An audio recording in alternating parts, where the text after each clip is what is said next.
Catching stage 15 of the 2021 Tour de France reminds me of what incredible things the body can do when properly trained. Now, besides the obvious physical demands, training for a 21-day event like a Grand Tour during the summer also requires training for temperature. And if you exercise outside during the summer, you should know these tips for adaptation yourself. How to exercise when it's sizzling today on the Personal Edge Fitness Podcast. Welcome to the Personal Edge Fitness Podcast with Garrett Williamson. Health, wellness, exercise, nutrition, and a whole lot more. Got questions? Call us and leave a message at 251-278-EDGE or message us at Personal Edge Fitness on Facebook and Instagram, at Team PE on Twitter, or personaledgefitness.com.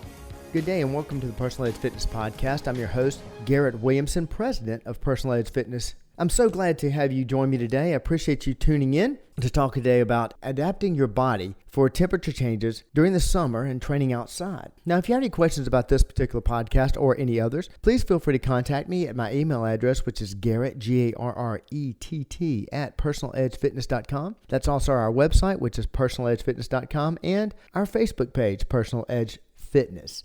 You can also reach me if you're interested in speaking to me on the phone at 251-341-0927. Now, that's our Mobile location. You can also reach out to our Eastern Shore location at 251-651-0927. Talking today about adapting your training to accommodate the temperature change during the summer. Now, being a multisport athlete, I'm definitely a huge fan of the Tour de France. And I enjoy catching it pretty much every year. And I was watching Stage 15 today, and I keep bringing up Stage 15, and why is that significant? Well, we had an American actually win Stage 15. Sepp Kuss outpaced Tour veteran Alejandro Valverde, outpaced him by 23 seconds to win this 118-mile, incredibly grueling mountain stage in the Pyrenees. I was excited to see this. I'm actually going to watch the replay of it tonight because it's pretty amazing. The last American actually to win a stage was Tyler Farrar back in 2011. But actually it changed what I was going to do my podcast on today. And the reason being is because I started thinking about, wow, we're in the middle of summer here. And I've had some clients talking to me about this, and I've been seeing some signs that we see every single year about exercisers adapting to the summer heat. And I thought it was a great time to speak about that and actually bring that to light and go over some tips to actually adapt to the summer heat. Now, I live in South Alabama, and so we not only have heat, we have the humidity. Our summers can be quite grueling. And it's funny, every year I think we always have at least a few people talk about, gosh, I don't remember it ever being so hot. Well, it's typically that way every single year here in my 53 years of being in and around this area. Believe it or not, the human body is amazing. As you've heard me talk about before, you've heard me talk about the fact that it is the most amazing machine that you will ever encounter. And when properly treated, it can live for possibly forever. It can adapt, it can heal itself, it can do all kinds of amazing things. So this is one more example of how you can take time to properly train your body to adapt to exercising out in the heat. And believe it or not, the normal heat exchanges we have all the way up into the even the hundreds,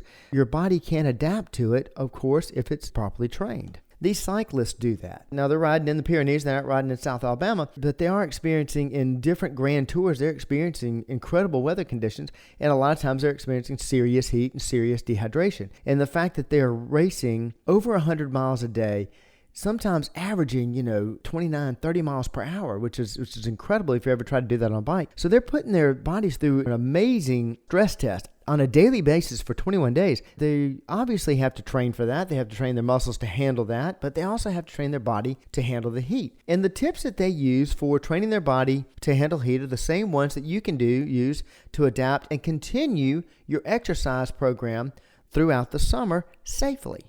Now, before I get into the actual tips of this, I want to talk to you a little bit about what's going on. Remember, I'm the kid that always wanted to know why Miss Johnson was telling us something, or why something's actually happening. Don't just tell me it happens.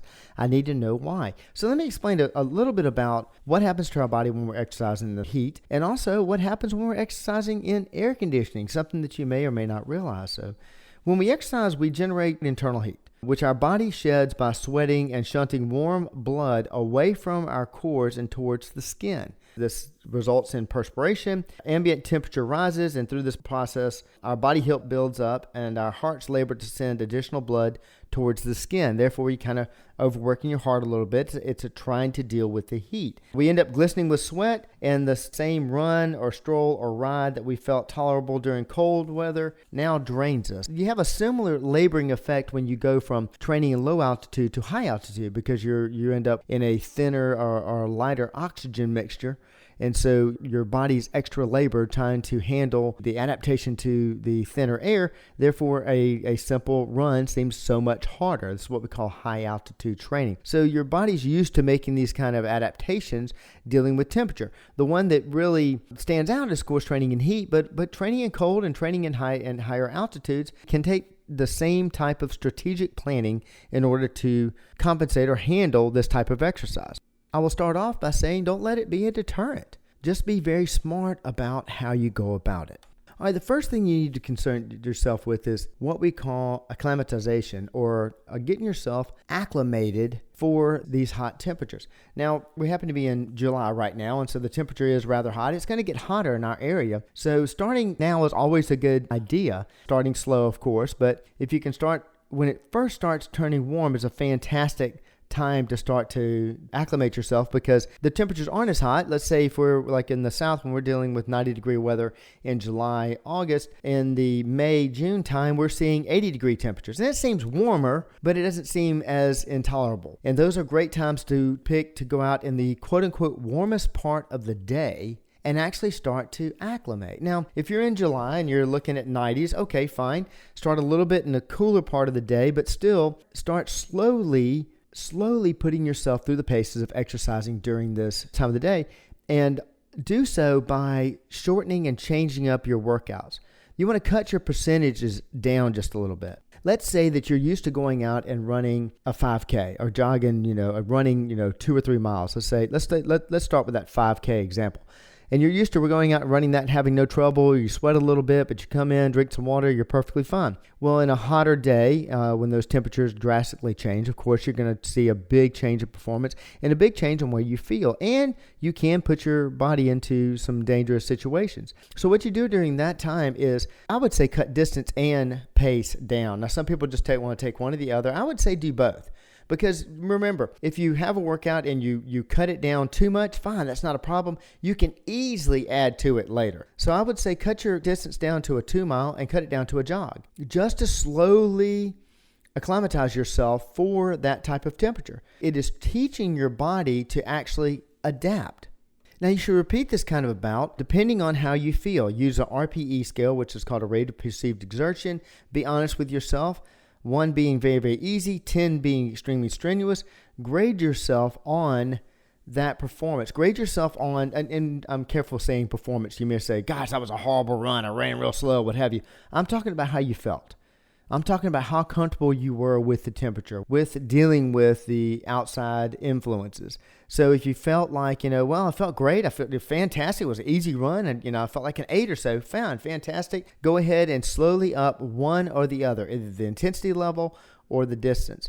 But if you're honest with yourself, say, God, I felt really horrible, you may want to back down or at least stay there until your body starts to acclimate. You'll actually notice changes. You can actually see your body starting to get used to exercising in these conditions by how soon you start to sweat.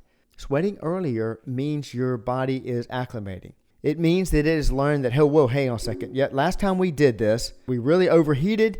This is your body talking to itself. So I tell you what we're going to do. We're starting to see this pattern start again. So we're going to go ahead and turn on the sweat and start cooling the body down, almost like a pre-cooling. And you'll notice your stuff start to sweat earlier. That's a good thing.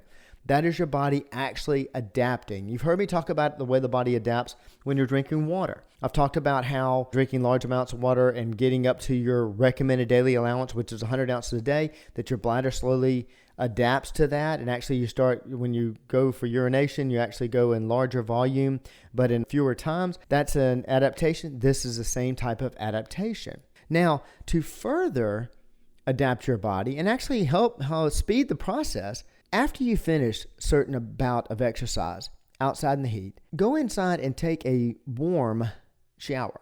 Now, if you're having headaches, you're having heat exhaustion symptoms, I don't recommend a warm shower. I recommend cooling off as quick as possible. But if you're coming in and you're sweating some, what have you, taking a warm shower keeps that body temperature up just a little bit, and again, teaches your body, hey, look, we need to adapt and create that cooling effect a little bit earlier. Now, usually you would not think of taking a warm shower after such a bout, but if you're trying to acclimatize, then it is almost necessary to go to these extreme measures so that you can adapt within, 15 to 21 days to fully adapt and to acclimatize to the heat. Now, of course, I didn't want to start off with it because this is blatantly obvious, but of course, you want to watch your hydration. Definitely taking in some water and keeping that water up, because I know all of you are now hitting the RDA of water, which is over 100 ounces a day, and you're tracking it by tracking it with rubber bands on your bottle, however you track it, which I think is fantastic. And of course, you're going to need to continue that, and once you are at that higher level, you're going to notice your water intake is going to jump up. I'm at 120 ounces a day. I've been over 120 ounces a day for 23 years. During the summer and when I'm exercising outside, I'm at 150. I'm at 200 ounces easy. Somebody that's at 60 ounces a day is going to be close to 120 ounces easy. You're dissipating a lot more water, so therefore it's going to need to take in a lot more water. But there is one thing I want to caution you about in drinking water, especially in outside very hot temperatures during exercise, and even more so especially in prolonged endurance events. Now, of course, you're going to be surprised to hear me say anything about warning people about drinking water. And I will have to say that too many times we jump to a fear of, well, what if I drink too much water? But there are times that you can, especially when it's really, really hot.